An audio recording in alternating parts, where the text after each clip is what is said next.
Hey guys, welcome to lesson 9. This lesson is about tables of equivalent ratios. So I'm going to pick a different color here and pick my pencil tool, and then let's get started.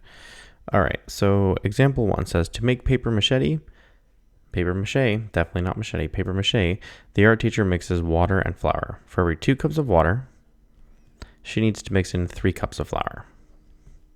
Find equivalent ratios for the relationship for 2 cups of water to 3 cups of flour. So let's draw can I use a line? Yeah. Let's draw a tape, not a tape diagram, a double number line. So here's our double number line. Oops. How do I get rid of this? Okay. We're going to set up our number line, and then if we start with 0, 0, 2, 3, so we're going to set up our ratio table and our double number line at the same time. So if I have 2 cups of water and 3 cups of flour, which is what I start with, then if I have 4 cups of water, how much flour would I have? Well, I'm doubling it here, so I'm going to double it here. So this is the same thing, 4 to 6. If I did 6 here, right, this is 2 times 3. I have to do the same here. It's going to be 9. So 6 and 9. What if I did 20? Right. Oops, I forgot my 3 there. 2 times 3 is 6. Okay, so if I did 20 cups, here I'm doing 2 times 10. So I'd have to do the same and do 3 times 10, which would be 30. What if I did 40? 40 cups of water.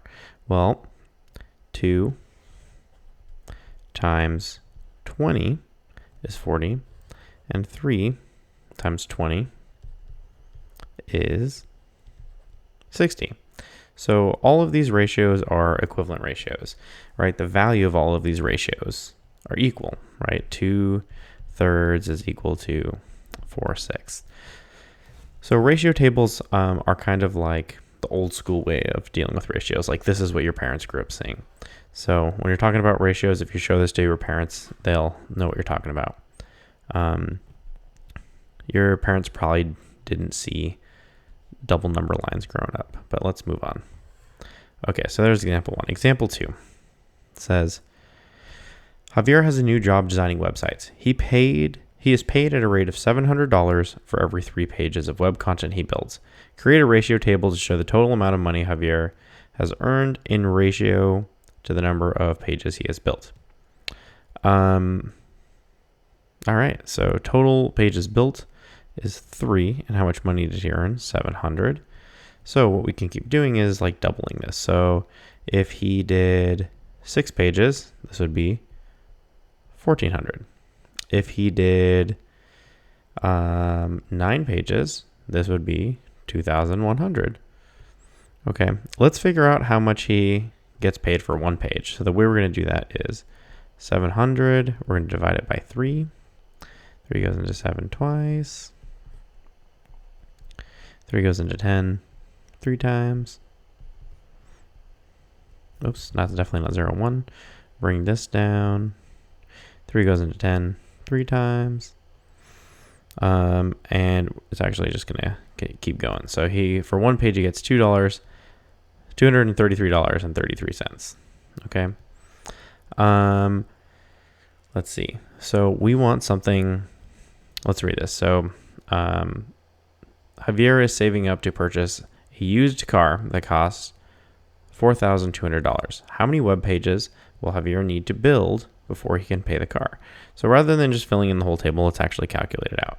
So he needs this much money, $4,200, and we know for every 3 pages he gets $700. So what we're going to do is divide this by 700. So we know that each amount of this is 3 pages, $700, right? Okay, let's do this out. So 700 does not go into 4 or 2 or 420, but it does go into 42,000. So 7 goes into 42 6 times, except I should put the 6 over here where it actually goes. Okay, so that means that this isn't 6 pages because we know that this 700 means 3 pages, right? So this is actually going to be 6 times 3, which is 12. Okay, so if that's confusing, so what I did is I know that there's a ratio of 3 to 700 here, right? 3 to 700. Okay, equals 4,200. I'm trying to figure out what this number is. And the way I did that was I did 700 divided 4,200 by 700, and I got 6. So I figured out that this times 6 equals 4,200. So if I multiply the bottom by 6, I got to do the top to the same. 6 times 3 is 18. And I totally said 12 over here and definitely meant 18. See, I need to practice extra math too. Okay. 4,200. Well, let's see how much 12 would cost, right? So 4 times 3 is 12. 7 times 4 is 28. So this would be 2,800. Let's move on. Oops.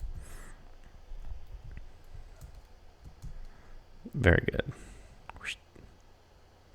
All right. Exercise 1. Spraying plants with cornmeal juice is a natural way to prevent fungal growth on the plants. You guys learned about this. Miss Abraham called me a fungi. It is made by soaking cornmeal in water, using 2 cups of cornmeal for every 9 gallons of water. Complete the ratio table to answer the questions that follow. All right, so how many cups of cornmeal should be added to 45 gallons of water? 45 gallons of water. So we need to figure out this number. How can we do that? Well, we know that 9 times 5 is 45, and 2 times 5 is 10. So how many cups of cornmeal should be added to 45? 10 cups of cornmeal. Okay, this is a new letter. It also just means M. Okay, Paul, that's awful. Okay, meal. Okay, Paul has only 8 cups of cornmeal. Only 8 cups of cornmeal. How many gallons of water should he add if he wants to make as much cornmeal juice as he can? Well, we have 8 here, so 2 times 4 is 8, and 9 times 4 is 36. So he should add 36 cups of water. All right. What can you say about the values of the ratios in the table?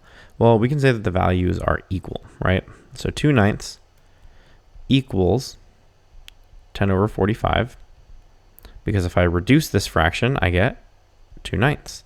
And that's the same thing with 8 over 36. If I reduce this fraction, I will get 2/9. So the values are equal.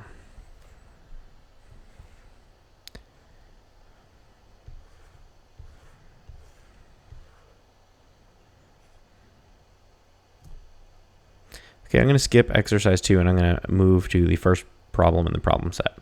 Assuming each of the following represents a table of equivalent ratios, find the missing values, then choose one of the tables and create real-world context for the ratios shown in the table. So here we have 16 and 44. So I can look at this table and I go 66, 55, 44. So these are going to be probably numbers that are multiples of 11. And then 12, well, let's see. So this is going to be 11, 22, 33, and, well, let's see, 11 times 3 is 33, and 4 times 3 is 12, so this probably is 4. So let's see, 4 times 1 is 4, 4 times 2 is 8, 4 times 3 is 12, 4 times 4 is 16, 4 times 5 is 20, and 4 times 6 is 24. Sweet, so there we go. So now I have to create like a real world example. So I could say for number 1, maybe for 4 cups of sugar, I need 11 lemons to make perfect lemonade. Lemonade. Period. So this says choose one of the tables and create a real world context for the ratio shown in the table. Well, I already did one, so I want you guys to make your own equations for 2 and 3. Okay, bye. Why can't I leave? I just want to turn off the recording.